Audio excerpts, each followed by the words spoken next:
Hello friends, welcome to legal literacy YouTube channel. Legal literacy YouTube channel में आपका स्वागत है।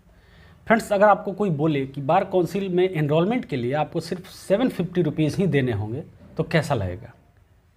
आप बिल्कुल चौंक जाएंगे, नहीं बोलेंगे कि ये झूठ है। पर लेकिन फ्रेंड्स, ये सच है। केरला हाई कोर्ट का एक लेटेस्ट ऑर्डर आया है जिसमें केरला हाई कोर्ट ने बार काउंसिल ऑफ केरला को ये डायरेक्शन दिया है कि it can't charge more than 750 as enrolment fee in bar council of Kerala. ठीक है, इसकी स्टोरी क्या है, इस पूरे केस को हम डिस्कस करते हैं कि किस तरह से इस नतीजे पे केरला हाई कोर्ट पहुंचा।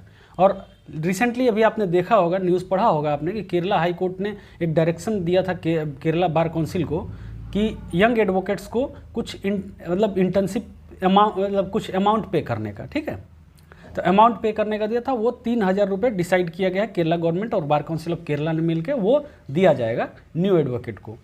उसके कुछ अलग नियम कानून है, रूल्स हैं। ठीक है, तो फ्रेंड्स, इसमें हम देखते हैं कि जो भी आप एडवोकेट्स हैं, सबसे पहले आप हमें कमेंट करें कि आप जब इनरोलमेंट कराए थे तो आपका इनरोलमेंट फ़ी कितना लगा था। तो आप अपनी वीडियो को स्टार्ट करते हैं फ्रेंड्स। तो कुछ लॉ स्टूडेंट्स थे जो कि एक रिट पिटीशन लेके गए केरला हाई कोर्ट में। उन्होंने कहा कि जो केरला का बार एसोसिएशन है, बार काउंसिल है, जो कि 15,900 रुपये चार्ज कर रहा है, वो चार्ज आर्बिट्रेरी है, एग्जॉर्बिटेंट है और इलीगल है। ठीक है, इस पिटीशन में कुछ SC ST और OBC स्टूडेंट्स भी थे जिनको ये फीस फाइनेंशियल बर्डन लगता था। बहुत सारे लोग हैं जो नए एडवोकेट्स जाते हैं, उनके पास फाइनेंसिस की कमी होती है और उनको एक बार 15,000, 20,000, 50,000, कई जो स्टेट्स हैं वो अलग अलग चार्ज करते हैं, तो उनको वो देना मुश्किल हो जाता है। और एडवोकेट्स का जो आप एनरोलमेंट लेते हैं और एडवोकेट्स जब एडवोकेट बनते हैं तो उसके बाद उनके पास पैसों की बारिश नहीं होती है, कुछ सैलरी तो देते नहीं हैं। स्टूडेंट्स का जो ये कहना था, पिटिशनर का ये भी कहना था कि section 24(1)(f) of advocates act जो कहता है वो बार काउंसिल ऑफ इंडिया को केवल 750 रुपीज़ ही एनरोलमेंट फ़ी लेने का पावर देता है। इतना ही बार काउंसिल ऑफ इंडिया ले सकती है। और इसके बियॉन्ड जो रूल्स बनाते हैं, इसको वायलेट करने वाले जो रूल्स बनाते हैं, तो वो रूल्स आपके पावर के बियॉन्ड जाना होगा। ठीक है, पिटिशनर ने कहना था कि बार काउंसिल ऑफ केरला जो है 1,000 रुपया चार्ज करता है चेयरमैन्स रिलीफ फंड, 3,000 रुपये चार्ज करते हैं बार council of India welfare fund. तो ये इनका कहना था कि ये सब ऑप्शनल होना चाहिए। स्टूडेंट्स ने rule 40 part 6 chapter 2 section 4A of bar council of India rules की बात भी की। स्टूडेंट्स ने हाल ही में जो honourable chief justice of India के उस कोर्ट को भी कोट किया जिसमें उन्होंने कहा था कि it's very costly to enrol, the bar council should relook what the charge for enrolment. ये कहा था चीफ जस्टिस ऑफ इंडिया ने। महाराष्ट्र और गोवा बार एसोसिएशन का एक मीटिंग था जिसमें वो गए हुए थे और उन्होंने ये कहा था।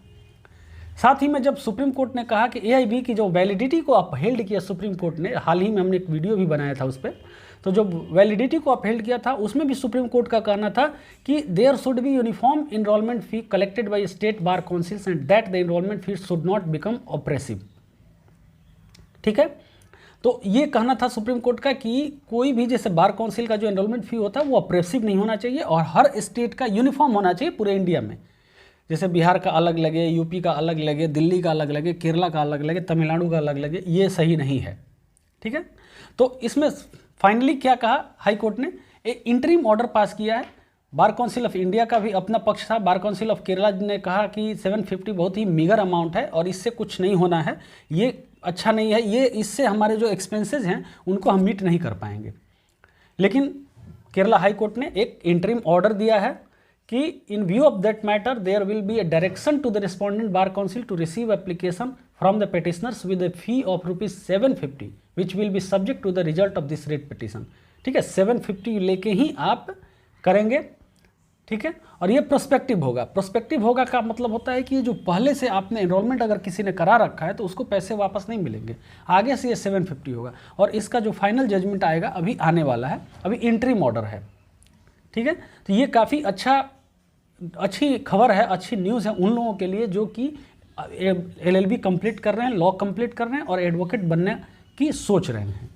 कई लोग एडवोकेट का एनरोलमेंट इस वजह से नहीं करा पाते हैं कि 25,000, 30,000, 40,000, 50,000 रुपये उनके पास नहीं होते हैं और इनरोलमेंट नहीं करा पाते हैं। आप बताना फ्रेंड्स कि इसमें क्या होना चाहिए, कितना फ़ी एक रीज़नेबल फ़ी है एनरोलमेंट का। ठीक है। अभी तो यहाँ केरला हाई कोर्ट ने 750 का कहा है, लेकिन रीजनेबल कितना है और आपका कितना लगा था ये भी बताना। तो फ्रेंड्स ये केस की मैं जो बात कर दूँ, केस क्या था, केस का नाम क्या था, केस का नाम था Kosi T versus bar council of Kerala Ernakulam and another, 2017 का केस था। और ये केस, इसमें जज कौन थे, जस्टिस साजी थे इसमें जज थे। और काफ़ी अच्छी न्यूज़ है, अच्छी खबर है आपके लिए, आप इसका यूज़ कर सकते हैं केरला से अगर आते हैं तो। और केरला के मतलब केरला हाई कोर्ट के जजमेंट को देखते हुए कई सारे पिटीशन जाएंगे अलग अलग हाई कोर्ट्स में, अलग अलग हाई कोर्ट्स में जाएंगे और वहाँ पे देखा जाएगा कि अलग हाई कोर्ट्स के क्या डिसीजंस आते हैं। तो फ्रेंड्स वीडियो अगर अच्छी लगी हो तो लाइक करें, शेयर करें एंड सब्सक्राइब करें। बहुत बहुत धन्यवाद।